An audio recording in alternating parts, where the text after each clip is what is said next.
Mukunda jewellers first ever factory outlet లో నక్షి Mela October 25 నుంచి 2 November వరకు ఎలాంటి నక్షి ఆర్నమెంట్స్ పైన ఫ్లాట్ 9.99% VA మాత్రమే. ఈ ఆఫర్ అన్ని బ్రాంచెస్ కి వర్తిస్తుంది. ఏపీలో జిల్లాల పునర్వ్యవస్థీకరణపై కీలక నిర్ణయం తీసుకుంది ఏపీ ప్రభుత్వం. అదే సమయంలో రైల్వే ప్రాజెక్టులపై కూడా సమీక్ష నిర్వహించారు సీఎం చంద్రబాబు. అదే సమయంలో మొంతా తుఫాన్ బాధితులకు భరోసా ఇచ్చేందుకు మరో కీలక నిర్ణయం తీసుకున్నారు. అవేంటో చూద్దాం.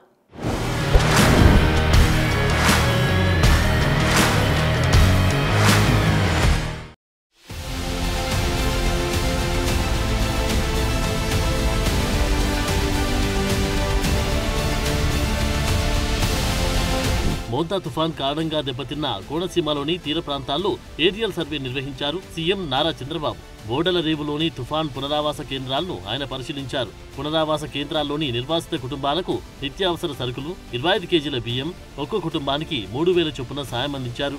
అనంతరం రోడ్డు మార్గం ద్వారా అల్లవరం మండలం బెండమూర్లాంక గ్రామానికి చేరుకున్న ఆయన తుఫానుకు నేల కొరిగిన వరి పొలాలను పరిశీలించారు. పంట నష్టాలకు సంబంధించి రైతులను అడిగి తెలుసుకున్నారు. ఎకరాకు 20,000 నుంచి 30,000 రూపాయల వరకు నష్టం ఉంటుందని రైతులు ఈ సందర్భంగా సీఎం దృష్టికి తీసుకొచ్చారు. ఇది పెను విపత్తు అని, రాష్ట్రానికి తీవ్ర నష్టం జరిగిందన్నారు సీఎం చంద్రబాబు. గతంలో తుఫాన్ల సమయంలో పనిచేసిన అనుభవం నాకుందన్న సీఎం మోంతా తుఫాన్ పై ముందుగానే ప్రణాళిక సిద్ధం చేసుకున్నామని తెలిపారు. ముందు జాగ్రత్త చర్యలు తీసుకుని మోంతా తుఫాన్ వల్ల ప్రాణ నష్టం లేకుండా చూసామన్నారు. ఏదేమైనా దీనివల్ల విపరీతమైన డ్యామేజ్ జరిగింది. రాష్ట్రానికి ఒక పెను విపత్తిది. అలాంటిది కొంతవరకు మనం కాపాడుకోగలిగాం. ఇంకా నేను భయపడింది ఇక్కడ, కానీ అప్పుడు వచ్చినట్టు హరికేన్ లాంటిది వస్తే ఎన్ని లక్షల కొబ్బరి చెట్లు పోతాయో అర్థం కాదు. అవన్నీ మనం సరిచూచాం. ఈసారి ఎక్కడా ప్రాణ నష్టం జరగలేదు. నేను ఒకటే ఆదేశాలు ఇచ్చాను, ఒక్క వ్యక్తి కూడా చనిపోకుండా ప్రాణ నష్టం లేకుండా కాపాడాలని చెప్పి స్పష్టమైన ఆదేశాలు ఇచ్చాం. అదే సమయంలో ఆస్తి నష్టాన్ని కూడా నివారించమని చెప్పాం. చాలా వరకు అది సాధించగలిగాం. అదే మరి దగ్గర ఒక 2,200 క్యాంపులు పెట్టాం. ఇవన్నీ పెట్టి దగ్గర ఒక 1,80,000 మందిని ఆ క్యాంపులకు కూడా తీసుకొచ్చి అక్కడంతా కూడా వాళ్ళకి అన్ని ఏర్పాట్లు చేశాం. ఏ విధంగా ఉందో ఒకసారి చూడడానికి వచ్చాను. నిన్నటి వరకు రాత్రి 12-1 గంట వరకు మానిటర్ చేశాం. ఈరోజు కూడా ఎక్కడికక్కడ ఇక్కడ చూస్తే కరెంటు మొత్తం పోతే దాన్ని కూడా ఎప్పటికప్పుడు అత్యవసర పరిస్థితులను ఆఫ్ చేశాం. తుఫాన్ ప్రభావిత ప్రాంతాల్లో పర్యటన ముగించుకుని రాష్ట్ర సచివాలయానికి చేరుకున్న సీఎం చంద్రబాబు తుఫాన్ నష్టంపైన, ప్రస్తుతం నెలకొన్న పరిస్థితులపైన ఆర్టీజీఎస్ నుంచి అధికారులతో సమీక్ష నిర్వహించారు. విద్యుత్ సరఫరా, రహదారుల పునరుద్ధరణ తక్షణం జరగాలని, ఎక్కడా వర్షం నీరు నిలిచిపోకుండా డ్రైనేజీలను పటిష్టం చేయాలన్నారు. రాష్ట్రంలో 1,209 పునరావాస కేంద్రాలు ఏర్పాటు చేసి 1.16 లక్షల మందికి ఆశ్రయం కల్పించారని, రాష్ట్రంలో మొత్తం 249 మండలాలు, 1,434 గ్రామాలు, 48 మున్సిపాలిటీలో 18 లక్షల మందిపై తుఫాన్ ప్రభావం చూపిందని అధికారులు సీఎం దృష్టికి తీసుకొచ్చారు. 304 మండలాల్లోని 1,825 గ్రామాల్లో 78,796 మంది రైతులకు చెందిన 59,000కు పైగా హెక్టార్లలో వరి, పత్తి, మొక్కజొన్న, మినుము పంటలకు నష్టం వాటిల్లినట్టు ప్రాథమిక గుర్తించారు. సురక్షిత ప్రాంతాలకు 3,175 మంది గర్భిణులను తరలించారు అని, రాష్ట్రంలో మొత్తం 380 చెట్లు రహదారులపై విరిగిపడిన అన్నింటినీ తొలగించారని తెలిపారు. రూరల్ వాటర్ సప్లైకి సంబంధించి 36 కోట్ల వరకు, ఇరిగేషన్ గనుల్లో 16.45 కోట్ల మేర నష్టం వాటిల్లిందన్నారు. సత్వరమే స్పందించి సహాయ సహకారాలు అందించిన ప్రభుత్వ ఉద్యోగులు, అధికారులకు సీఎం అభినందన తెలిపారు. గత 4-5 రోజుల నుంచి మోంతా తుఫాన్ విషయంలో సమర్థవంతంగా వ్యవహరించి నష్ట నివారణ చర్యలు చేపట్టామన్నారు. సచివాలయం సిబ్బంది, జిల్లా అడ్మినిస్ట్రేషన్తో సహా అంతా కలిసి టీంగా పనిచేశామని, కష్టకాలంలో బాధితుల కోసం పనిచేసిన ప్రతి ఒక్కరికి అభినందనలు తెలిపారు సీఎం.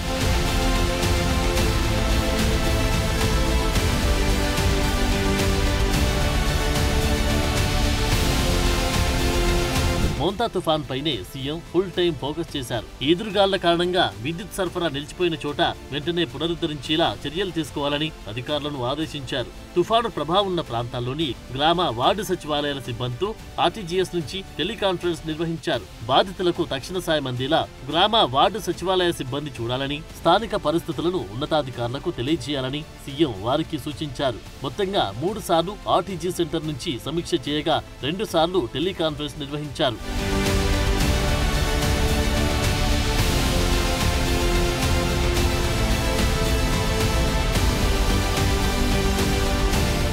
చంద్రబాబును ఏపీ మహిళా commission chairperson doctor Rayapati Sailaja మర్యాదపూర్వకంగా కలిశారు. మహిళా సాధికారత దిశగా కమిషన్ భవిష్యత్ ప్రణాళికను సీఎంకు వివరించారు. అదేవిధంగా తుఫాన్ ప్రభావిత ప్రాంతాల్లో గర్భిణులను సురక్షిత ప్రాంతాలకు తరలించి వారికి వైద్య సాయం అందించడంలో ప్రభుత్వం ప్రత్యేక శ్రద్ధ చూపించడంపై మహిళా కమిషన్ తరపున ధన్యవాదాలు తెలియజేశారు ఆమె.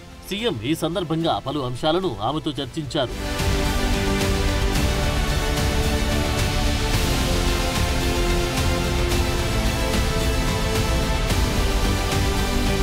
విజయవాడ బుక్ ఎగ్జిబిషన్ కు హాజరు కావాల్సిందిగా సీఎం చంద్రబాబును బుక్ ఫెస్టివల్ సొసైటీ ఆహ్వానించింది. 2026 జనవరి 2 నుంచి 7 వరకు ఈ బుక్ ఎగ్జిబిషన్ జరగనుంది. సౌత్ ఇండియాలోని బుక్ పబ్లిషర్లు, పాఠకులు పెద్ద ఎత్తున హాజరు కానున్నట్టు నిర్వాహకులు వెల్లడించారు. అందరిలో పుస్తక పఠనంపై ఆసక్తి పెరిగేలా బుక్ ఎగ్జిబిషన్ నిర్వహించడంపై బుక్ ఫెస్టివల్ సొసైటీని సీఎం అభినందించారు.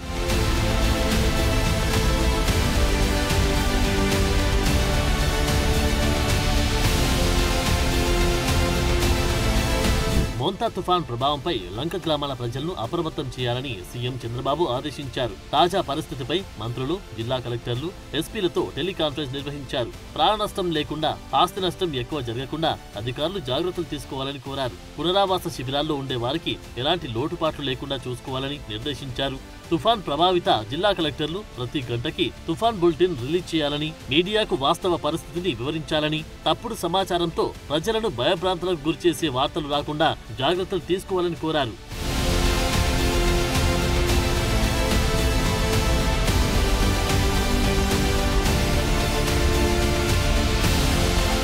జిల్లాల పునర్వ్యవస్థీకరణపై మంత్రివర్గ ఉపసంఘంతో సీఎం చంద్రబాబు సమీక్ష నిర్వహించారు. గత ప్రభుత్వ హయాంలో అశాస్త్రీయంగా జరిగిన జిల్లాల విభజనను సరిచేయాల్సిన అవసరం ఉందని సీఎం అభిప్రాయపడ్డారు.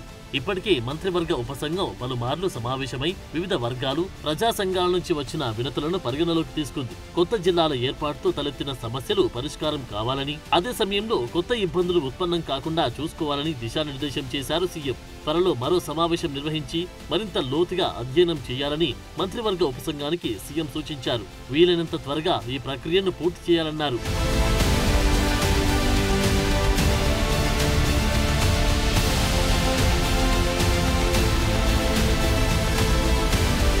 ఏపీలోని రైల్వే ప్రాజెక్టుల పనుల పురోగతిపై సీఎం చంద్రబాబు సచివాలయంలో సమీక్ష నిర్వహించారు.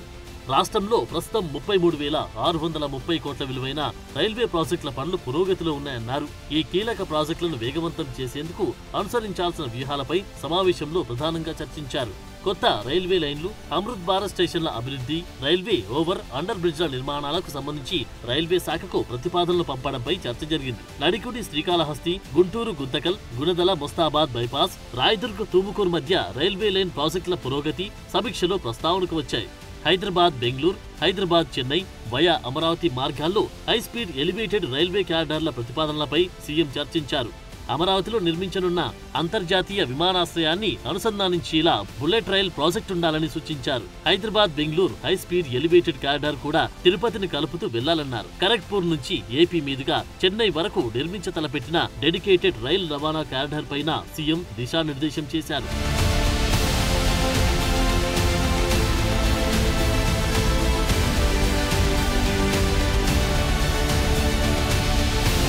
నరేంద్ర మోదీ మోందా తుఫాన్ ప్రభావంపై సీఎం చంద్రబాబుతో మాట్లాడారు. అనంతరం సచివాలయంలోని ఆర్టీజీఎస్ కేంద్రం నుంచి సీఎం సమీక్ష నిర్వహించారు.